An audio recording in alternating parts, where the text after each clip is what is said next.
महाराष्ट्राचा आवाज आपल्या हक्काचा। अंबरनाथच्या लोकनगरी बायपास रस्त्यावर झालेल्या अपघातात एका तरुणाचा जागीच मृत्यू झाला। शुक्रवारी रात्रीच्या सुमारास हा अपघात झाला। दुचाकी चालक किती सुसाट वेगात होता याची कल्पना तुम्हाला ही दृश्य पाहिल्यावर येईल।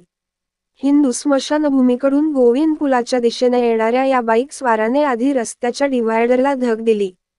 त्यानंतर दुचाकी स्लिप होऊन तो रस्त्यावर पडला आणि गाडी 200 फुटांपेक्षा लांब रस्त्यावर घासत गेली। अंबरनाथच्या लोकनगरी बायपास रस्त्यावर शुक्रवारी रात्री झालेल्या अपघाताची अंगावर काटा आणणारी ही दृश्य। मोटारसायकलवर सुसाट वेगात हुल्लडबाजी करण्याच्या नादात हा अपघात झाल्याचं प्रत्यक्षदर्शींनी सांगितलं। या अपघातात विशाल शर्मा या तरुणाचा जागीच मृत्यू झाला असून तेहार शेख नावाचा तरुण गंभीर जखमी झालाय। तुमच्या परिसरातील काही घडामोडी किंवा समस्या असतील तर आमच्या वृत्तवाहिनीला संपर्क करा आणि तसेच सतत अपडेट राहण्यासाठी आमच्या वृत्तवाहिनीला सबस्क्राइब करा आणि बेल आयकॉन दाबायला विसरू नका।